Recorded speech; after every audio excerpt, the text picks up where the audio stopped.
Good morning, everyone. So for math, you guys need to continue reviewing everything that kids learned in first grade and kindergarten.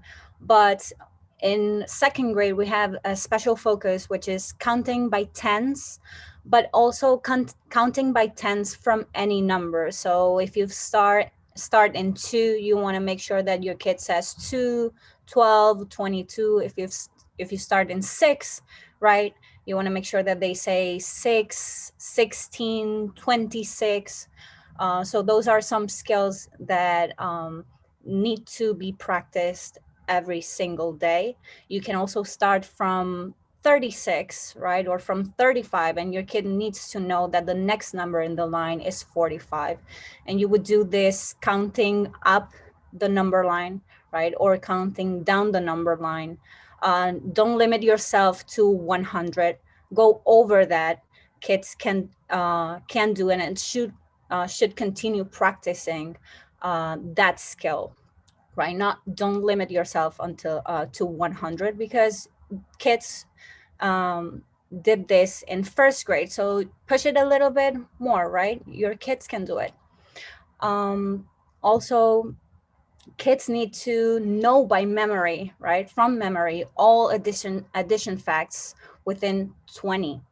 Okay, so try to do that maybe when you have some spare time, or not even, maybe you're cooking dinner or you're doing something else, but you can still have that conversation with your kid. Turn it into a little game, maybe, right? And do it. And you also have um, double facts, right? Where your kids will add 1 plus 1, 2 plus 2, right? It means that the two numbers that your kids are adding are exactly the same. And also adding by tens, right? So you want to make sure that when your kid is having maybe an addition equation, your kid is turning maybe two numbers into a 10 and then adding the next number. For Spanish, you want to make sure that your kids know the alphabet by heart.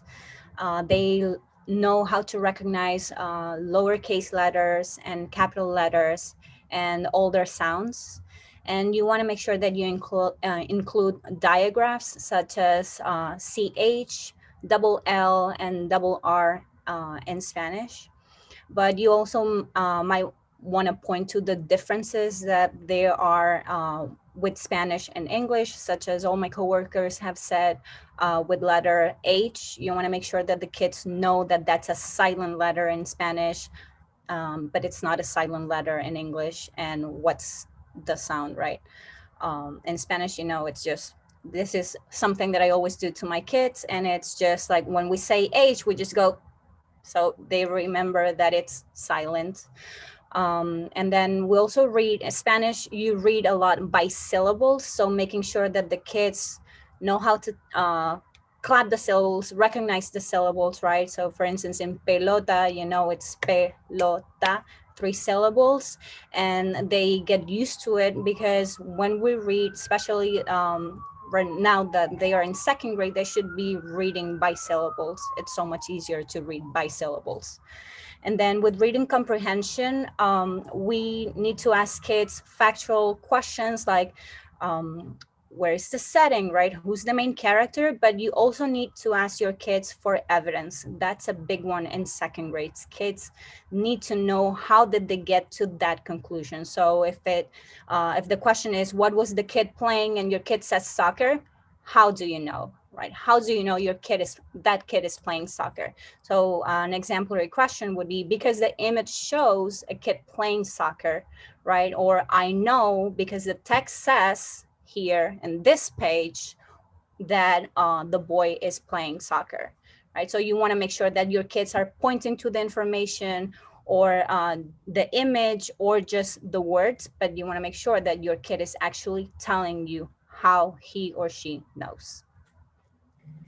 May I add something to this section? I mentioned in the Spanish section where I mentioned that for families who don't know English, to use the Kids app for pronunciation because they're not familiar with the words. So the same thing, you should do that for English, Spanish speaking homes.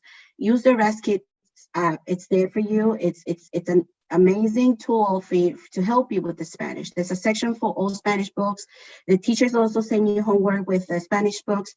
There's the headphone logo or icon. And I'm pretty sure you've used it before.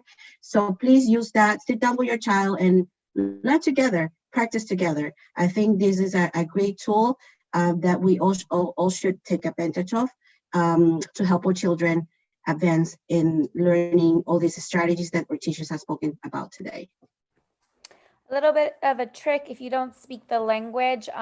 For example, you can say every time your mouth drops with the word is a different syllable. So even if you don't know what the word pelota means, it's say it out loud, pelota, and every time your chin drops, it's a new syllable. So you don't have to speak the language to be able to support your student in the other languages. We can all just try to help so that our learners can be bilingual and biliterate by 5th grade.